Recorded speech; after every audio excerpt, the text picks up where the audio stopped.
Hello everyone. Today we are going to look the chapter pharmacodynamics, that is the introduction and enzyme inhibitors. ठीक है, तो सबसे पहले pharmacodynamics में ठीक है क्या हम देखने जा रहे हैं, इंट्रोडक्शन उसकी पार्ट और एंजाइम इनहिबिटर्स। हम लोग बेसिकली एक्शंस देखने जा रहे हैं, ठीक है ना। तो फार्माकोडायनेमिक्स बेसिकली उसमें क्या होता है कि that is the effect of drug on the body, ठीक है।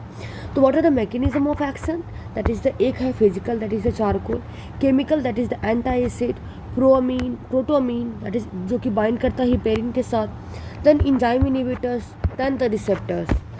तो क्या क्या आ गया, physical that is the example is chemical, sorry example is charcoal, then that is the chemical that is the example is anti acid, then enzyme inhibitors, then the receptors. क्या क्या हो गया, फिजिकल में एग्जांपल इज चारकोल, केमिकल में example is anti acid, then enzyme inhibitors, then the receptors.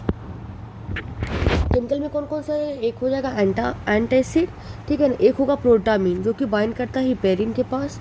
Physical में क्या होगा, that is the charcoal, ठीक है। अब इंजाइम इनहिबिटर्स की बात करते हैं, इनहिबिशन।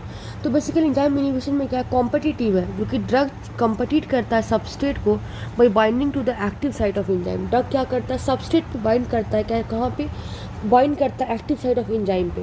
नॉन कॉम्पिटिटिव में क्या है, ड्रग बाइंड करता है allosteric site of the enzyme, कहाँ पे, एलोस्टेरिक साइट ऑफ एंजाइम के पास। अब आफ्टर दिस हम देखते हैं कि जैसे कोई भी एंजाइम इनहिबिशन की बात करते हैं तो उसमें प्रॉपर्टी पहले देखते हैं, then competitive inhibition, then non competitive inhibition. तो प्रॉपर्टी में अगर हम देखेंगे तो सबसे पहले स्ट्रक्चर में सबस्ट्रेट की तरह सेम है, ठीक है। तो कॉम्पिटिटिव इनहिबिटर और नॉन कॉम्पिटिटिव इनहिबिटर में डिफरेंट।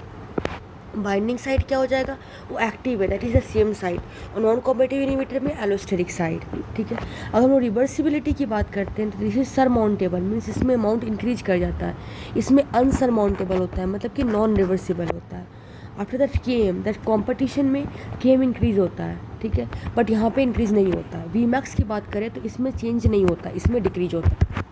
तो क्या हो गया, स्ट्रक्चर में that is the same as substrate, ठीक है ना, structure is the same as substrate, और नॉन कॉम्पिटिटिव इनहिबिटर में डिफरेंट होता है, ठीक है। और binding site that is active site होता है, और इसमें एलोस्टेरिक साइट होता है। रिवर्सिबिलिटी में यहाँ पे सरमेंटोबल मीन्स अमाउंट इंक्रीज करता है, इसमें insurmountable that is non reversible. KM में इसमें इंक्रीज कर जाता है और इसमें डज नॉट चेंजेस। वीमैक्स इसमें does not changes and there decreases. अब है Lineweaver Burk plot, Vmax not changes इसमें समझ में आ रहा होगा, इसमें डिक्रीज कर जाता है। इसके बाद लाइन बीवर बुर्ग प्लॉट क्या है, इसको हम लोग डबल रेसिप्रोकल प्लॉट भी बोलते हैं, क्योंकि ये ग्राफ किसी किसके बीच में होता है, 1/s on the X axis and 1/v on the Y axis, ठीक है। तो एक्स एक्सिस जो होता है हमें केएम टेल करता बताता है, और वाई एक्सिस हमें वीमैक्स बताता है, ठीक है। अगर वो लाइन इंटरसेक्ट कर जाता है एक्स एक्सिस पे तो इसको हम लोग बोलते हैं नॉन कॉम्पिटिटिव इनहिबिशन, और अगर लाइन इंटरसेक्ट करता है बाई एक्सिस पे तो इसको हम लोग बोलते हैं कॉम्पिटिटिव इनहिबिशन। तो क्या हुआ, लाइन बीवर बर्ग प्लॉट क्या है, इसको हम लोग डबल रेसिप्रोकल प्लॉट भी बोलते हैं। ये ग्राफ हम लोग 1/x that is the on the X axis और 1/v on the Y axis हम बनाते हैं। एक्स एक्सिस जो होता है वो के मैक्स बताता है और वाई एक्सिस बी मैक्स बताता है। अगर लाइन इंटरसेक्ट करता है एक्स एक्सिस पे तो इसको हम लोग बोलते हैं नॉन कॉम्पिटिटिव इनहिबिशन, और अगर लाइन इंटरसेक्ट कर जाता है बाई एक्सिस पे तो इसको हम लोग बोलते हैं कॉम्पिटिटिव इनहिबिशन। अब हम लोग देखने जा रहे हैं फार्मोडायनेमिक्स, जो कि रिसेप्टर, ठीक है ना, इसमें रिसेप्टर देखने जा रहे हैं। तो यहाँ पे ये रिसेप्टर है, यहाँ पे ड्रग आके बाइंड हो गया, ठीक है ना। तो ये इंट्रिंसिक एक्टिविटी। तो सबसे पहले एफिनिटी के देखते हैं। एफिनिटी का मतलब क्या होता है, this is the ability of a drug to bind to a receptor. मतलब एफिनिटी मतलब होता है कि ड्रग की एबिलिटी की वो रिसेप्टर पे बाइंड कर सके, ठीक है। आफ्टर दैट होता है इंट्रिंसिक एक्टिविटी। इसका मतलब क्या होता है कि ability of the drug to produce action after binding to receptor. Intrinsic activity मतलब क्या होता है कि वो ड्रग की एबिलिटी जो to produce the action after binding to receptor. तो क्या हुआ, एफिनिटी मतलब क्या होता है, affinity means the ability of drug to bind to a receptor, मतलब कि कोई ड्रग का एबिलिटी कि वो बाइंड कर सके रिसेप्टर के पास। देन इंट्रिंसिक एक्टिविटी मीन्स कि किसी ड्रग की एबिलिटी टू प्रोड्यूस एक्शन जब रिसेप्टर के पास बाइंड कर जाता है, after binding to the receptor. Intrinsic activity मतलब क्या होता है, ability of a drug to produce action after binding to a receptor. तो इसका मतलब ये 10 क्या होता है कि एक ड्रग जो होता है कैनॉट प्रोड्यूस एक्शन अगर ये रिसेप्टर पे बाइंड नहीं करा, ठीक है। तो now we are looking that classification of drug based on the intrinsic activity, मतलब इंट्रिंसिक एक्टिविटी के बेसिस पे classification of drugs we are going to do. Then they are of 4 type: agonist, partial agonist, inverse agonist और antagonist. तो और जो agonist, partial agonist, inverse agonist, antagonist के अगर हम देखते हैं तो जो एगोनिस्ट होता है this has the maximum intrinsic activity, इसकी इंट्रिंसिक एक्टिविटी मैक्सिमम होता है। पार्शियल एगोनिस्ट का क्या होता है? सब मैक्सिमल इंट्रिंसिक एक्टिविटी, इसकी जो पार्शियल एगोनिस्ट जो होता है उसको सब मैक्सिमल इंट्रिंसिक एक्टिविटी होता है। और inverse agonist means opposite action two agonist, मतलब इसका जो एक्शन होता है एगोनिस्ट के अपोजिट होता है। और antagonist means no action of itself, मतलब खुद का एक्शन नहीं होता है बट इंटरफेयर करता है with the action of other drug. तो हमने क्या देखा? Agonist, partial agonist, inverse agonist और एंटागोनिस्ट। एगोनिस्ट में क्या है? That has the maximum intrinsic activity. Partial agonist में सब मैक्सिमम इंट्रिंसिक एक्टिविटी। अगर एगोनिस्ट की बात बोलें जो कि मैक्सिमम इंट्रिंसिक एक्टिविटी है तो उसे +1 आता है। और पार्शियल एगोनिस्ट में इसका सब मैक्सिमम इंट्रिंसिक एक्टिविटी आता है वो 0 to +1 होता है। और इन्वर्स एक्टिविटी, इन्वर्स एगोनिस्ट जिसमें एक्शन अपोजिट टू एगोनिस्ट आता है उसमें निगेटिव आता है। और एंटागोनिस्ट में no action of itself but interfere with the action of other drug, तो इसमें 0 आता है। तो एगोनिस्ट का क्या हो गया? That is the +1, that is the maximum intrinsic activity. यहाँ पे फोटो में पार्शियल एगोनिस्ट में 0 to +1, ठीक है ना। फिर इन्वर्स एगोनिस्ट में निगेटिव और एंटागोनिस्ट में 0। तो classification of receptor based on the signal transduction mechanism, ठीक है ना। तो ड्रग है वो रिसेप्टर पे बाइंड के दैट हैज़ द एफिनिटी। उसके बाद रिसेप्टर जो है उसकी इंट्रिंसिक एक्टिविटी होती है जिससे कि वो एक्शन शो करता है, ठीक है ना। And this intrinsic activity is called as signal transduction mechanism, ठीक है ना। और ये सिग्नल ट्रांसड्यूशन मैकेनिज्म के on the basis of this क्या होता है? बहुत तरह के रिसेप्टर होते हैं। एक होते हैं आइनोट्रॉपिक, एक होते हैं एंजाइमेटिक, एक होते हैं intracellular that is the cytoplasmic and nuclear, and एक होते हैं जी कपल रिसेप्टर। तो अगर हम लोग आइनोट्रॉपिक की बात करेंगे तो आइनोट्रॉपिक जो रिसेप्टर होता है उसका एग्जांपल क्या क्या है? गाबा ए है, देन NMDA है, देन NN है, देन NM है एंड देन 5-HT3 है। कौन कौन है? गाबा ए, NMDA, NN, NM, 5-HT। क्या क्या है? GABA A, NMDA, NN, NM and 5-HT3। अगर एंजाइमेटिक की बात करें तो इसमें आता है cytokinins, then prolactin, then insulin, then growth hormone. इसमें क्या क्या आता है? Cytokinins, prolactin, insulin, growth hormone. Cytokinins, prolactin, insulin and growth hormone. अगर हम लोग इंट्रासेलुलर की बात करें तो एक होता है साइटोप्लाज्मिक, एक होता है न्यूक्लियर। अगर हम साइटोप्लाज्मिक की बात करें तो विटामिन डी होता है, ग्लूकोकॉर्टिकॉइड्स होता है और मिनरलोकॉर्टिकॉइड होता है। और न्यूक्लियर की बात करें तो विटामिन ए होता है, थायराइड हार्मोन होता है और सेक्स हार्मोन होता है। तो साइटोप्लाज्मिक में क्या क्या है? Vitamin D, glucocorticoids and the mineralocorticoids. और न्यूक्लियर में विटामिन ए है, थायराइड हार्मोन है और सेक्स हार्मोन है। और जी प्रोटीन कपल रिसेप्टर में मोस्ट ऑफ द अदर्स, ठीक है। और फिर हम लोग आइनोट्रॉपिक रिसेप्टर की बात करते हैं तो ये जो रिसेप्टर होता है प्रेजेंट होता है कहाँ पे? आयन चैनल्स पे, इसलिए हम उसको बोलते हैं आइनोट्रॉपिक रिसेप्टर। तो जो आइनोट्रॉपिक रिसेप्टर होते हैं क्या होते हैं? ये रिसेप्टर जो होते हैं प्रेजेंट होते हैं ऑन आयन चैनल्स, ठीक है ना, इसलिए इसको बोलते हैं आइनोट्रॉपिक रिसेप्टर। और इसमें एक होता है फास्टेस्ट एक्टिंग रिसेप्टर जिसका एग्जांपल है GABA A receptor, NMDA receptor, NN receptor, NM receptor and 5-HT receptor. तो हमें याद रखना है आइनोट्रॉपिक रिसेप्टर होता है, ठीक है ना। ये रिसेप्टर कहाँ पे प्रेजेंट होता है? आयन चैनल्स पे प्रेजेंट होता है आइनोट्रॉपिक रिसेप्टर लोग। और ये फास्टेस्ट एक्टिंग रिसेप्टर होता है, ठीक है। जैसे GABA A receptor, NMDA receptor, NN receptor, NM receptor and 5-HT3 receptors. उसके बाद होता है इंजाइमेटिक रिसेप्टर, ठीक है। ये प्रेजेंट होता है सेल मेम्ब्रेन पे जिसका इंट्रासेलुलर भी होता है और एक्स्ट्रासेलुलर एंड्स होता है, ठीक है। ड्रग बाइंड करता है outside and enzyme is activated inside और एक्शन प्रोड्यूस हो जाता है। इसको हम लोग बोलते हैं टायरोसिन काइनेज रिसेप्टर। ये टायरोसिन काइनेज एंजाइम के साथ एसोसिएटेड होता है। And the example of tyrosine kinase receptor, इसमें एक आता है साइटोकाइनिन और एक आता है हार्मोन। साइटोकाइनिन में कौन कौन? TNF alpha, interferons, interleukins. Hormones में पिग होता है, प्रोलैक्टिन, इंसुलिन, ग्रोथ फैक्टर, ठीक है। तो एंजाइमेटिक रिसेप्टर क्या होता है? ये प्रेजेंट होता है सेल मेम्ब्रेन पे और इसका इंट्रासेलुलर एंड होता है और एक्स्ट्रासेलुलर एंड होता है। ड्रग आउटसाइड डिवाइड करता है और एंजाइम इनसाइड एक्टिवेटेड रहता है और एक्शन इज प्रोड्यूस होता है। उसको बोलते हैं टायरोसिन काइनेज रिसेप्टर। और इसमें जो एंजाइम एसोसिएटेड रहता है दैट इज टायरोसिन काइनेज। इसका एग्जांपल क्या है? उनका साइटोकाइनेज, इसको बोलते हैं TNF alpha, interferon, interleukin. Hormones में पिग, प्रोलैक्टिन, इंसुलिन, ग्रोथ हार्मोन्स। उसके बाद जी प्रोटीन कपल रिसेप्टर जिसको बोलते हैं GPCR, ये बेसिकली हेप्टा हेलिकल होता है, सर्पेंटाइन होता है और मेटाबोट्रॉपिक रिसेप्टर होता है। कौन कौन से होता है? हेप्टा हेलिकल होता है, सर्पेंटाइन होता है और मेटाबोट्रॉपिक होता है, ठीक है ना। इस रिसेप्टर के पास एक प्रोटीन प्रेजेंट होता है जिसको हम लोग बोलते हैं जी प्रोटीन, ठीक है। क्या हो गया ये एक क्या है? जी प्रोटीन कपल रिसेप्टर क्या है? एक हेप्टा हेलिकल है, सर्पेंटाइन है, मेटाबोट्रॉपिक रिसेप्टर है और रिसेप्टर के पास एक प्रोटीन पर जिसको बोलते हैं जी प्रोटीन।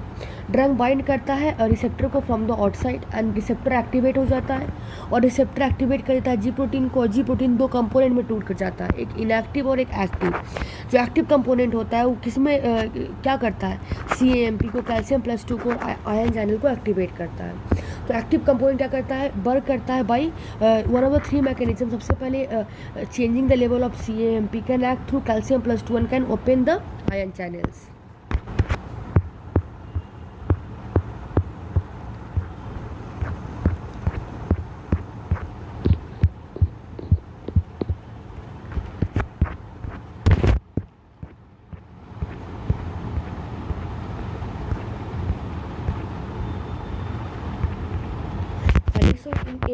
काइनेटिक्स ऑफ एलिमिनेशन में क्या? रेट ऑफ एलिमिनेशन है और and this is the incomplete parameter. और मतलब होता है कितना ड्रग एलिमिनेट हुआ, मतलब metabolism plus excretion upon time. Clearance मतलब this is a complete parameter, मतलब क्लियरेंस मतलब rate of elimination upon plasma concentration.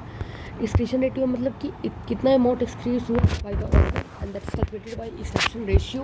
और कंसंट्रेशन ऑफ ड्रग जो आर्टरी में गया that is the into the organ. और CV मतलब कंसंट्रेशन ऑफ वेन जो कि लीव किया ऑर्गन को, ठीक है। और जो क्लियरेंस होता है ऑर्गन का दैट इज क्या होता है? Clearance of organ that is the extraction ratio into blood ratio. Sorry यहाँ पे देखते हैं जी प्रोटीन उनके पास 3 सब यूनिट होते हैं, अल्फा, बीटा एंड गामा। और जो GDP होता है वो बाइंड कर जाता है अल्फा यूनिट पे। GDP किससे बाइंड करता है? अल्फा यूनिट पे। और ये इसका फंक्शन क्या होता है? To stabilise the G protein, ठीक है। तो GDP किस पे बाइंड करता है? अल्फा सब यूनिट पे। GDP is bind to alpha subunit और इसका फंक्शन क्या होता है? स्टेबलाइज कर देना किसको? जी प्रोटीन को। और एक्टिवेशन के बाद भैया रिसेप्टर जी प्रोटीन जो होता है वो फॉस्फोराइलेट हो जाता है, गेट फॉस्फोराइलेटेड। तो GDP जो कन्वर्ट हुआ है GDP में, ठीक है। GDP किस में कन्वर्ट होता है? GDP में। और दैट ब्रेक इनटू 2 पार्ट्स, दो पार्ट में टूट जाता है। एक अल्फा कंपोनेंट जो कि एक्टिव होता है और एक बीटा और गामा कंपोनेंट जो कि मोस्टली इनएक्टिव होता है।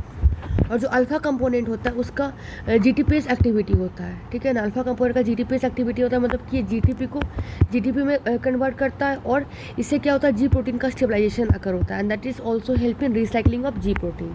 तो जी प्रोटीन का 3 सब यूनिट होता है, एक होता है अल्फा, एक होता है बीटा और एक होता है गामा। GDP कहाँ पे बाइंड किया? That bind to alpha subunit. और इसका फंक्शन क्या होता है?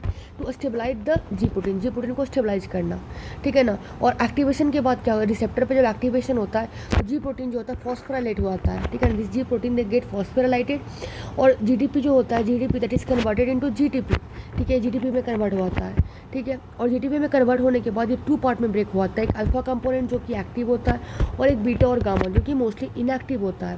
तो जो अल्फा कंपोनेंट जो होता है उसका GTPase एक्टिवेट होता है, एक्टिविटी होता है और वो कन्वर्ट कर देता है GTP को GDP में।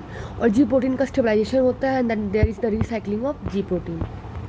After that the types of G protein, एक है GS, एक है GI, एक GQ, ठीक है। तो अगर हम लोग GS की बात करें तो this will stimulate the adenylyl साइक्लिस। ये क्या स्टिमुलेट करता है? एडिनाइल साइक्लिस को स्टिमुलेट करता है, मतलब कि इंक्रीज करता है साइक्लिक AMP।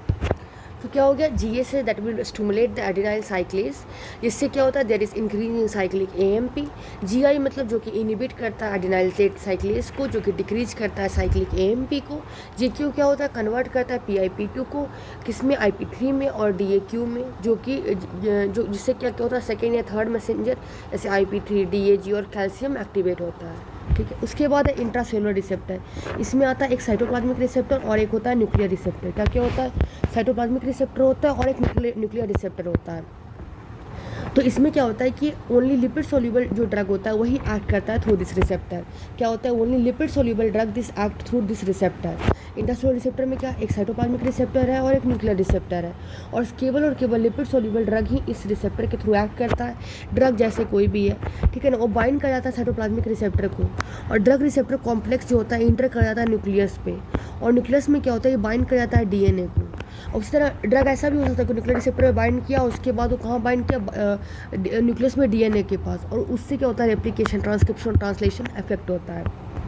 10 कभी भी ड्रग बाइंड करता है साइटोप्लाज्मिक रिसेप्टर पर, न्यूक्लियर रिसेप्टर पे, तो फाइनली वर्क करता है थ्रू डीएनए, न्यूक्लियर मैकेनिज्म, ठीक है। हाँ, ये इंपॉर्टेंट चीज़ है कि कोई भी ड्रग कहीं भी बाइंड करे, या तो साइटोप्लाज्मिक रिसेप्टर पे बाइंड करे या न्यूक्लियर रिसेप्टर पे बाइंड करे, ये फाइनली वर्क करता है through the DNA nuclear mechanism, और ये स्लोएस्ट एक्टिंग रिसेप्टर होता है, they are the slowest acting receptor. अब है न्यूक्लियर रिसेप्टर सुपर फैमिली, ठीक है। ये हम न्यूक्लियर रिसेप्टर की सुपर फैमिली देखते हैं, that is the intracellular receptor देखते हैं। इंट्रासेलुलर रिसेप्टर में क्या क्या आता है, एक आता है साइटोप्लाज्मिक रिसेप्टर, एक आता है न्यूक्लियर रिसेप्टर। साइटोप्लाज्मिक रिसेप्टर में क्या है, सी और D. C means corticosteroid, glucocorticoid और मेलेलोकॉर्टिकॉइड, और डी मतलब विटामिन डी, ठीक है। सब में सी सी आ रहा है, ग्लूकोकॉर्टिकॉइड, कॉर्टिकोकॉर्टिकॉइड, ग्लूकोकॉर्टिकॉइड, मिनरलोकॉर्टिकॉइड। और न्यूक्लियर रिसेप्टर में क्या है, sad, that is the sex hormone, estrogen, progesterone, testosterone, और ए मीन्स विटामिन ए, और T means thyroid hormone, that is T3 and T4। उसके बाद स्टडीज में कुछ बताया गया कि डिफरेंट टाइप ऑफ रिसेप्टर होते हैं, जैसे कि presynaptic receptor, postsynaptic receptor, spare receptor, orphan receptor, silent receptor. तो हम लोग प्रीसिनेप्टिक रिसेप्टर की बात करेंगे, तो ये एक्ट करता है ऑन द प्रीसिनेप्टिक न्यूरॉन, इसको लोग बोलते हैं कैन बी ऑटो रिसेप्टर, जैसे कि प्रेजेंट होता है अपने न्यूरॉन पे, और hetero receptor that is present on some other neuron. तो क्या होता है प्रीसिनेप्टिक रिसेप्टर, मतलब कि ये खुद के न्यूरॉन पे वर्क करता है, प्रेजेंट ऑन प्रीसिनेप्टिक न्यूरॉन, और ये कैन बी ऑटो रिसेप्टर, जैसे प्रेजेंट होता है अपने न्यूरॉन पे, या फिर हेटेरो रिसेप्टर, मतलब कि प्रेजेंट होता है किसी और के न्यूरॉन पे।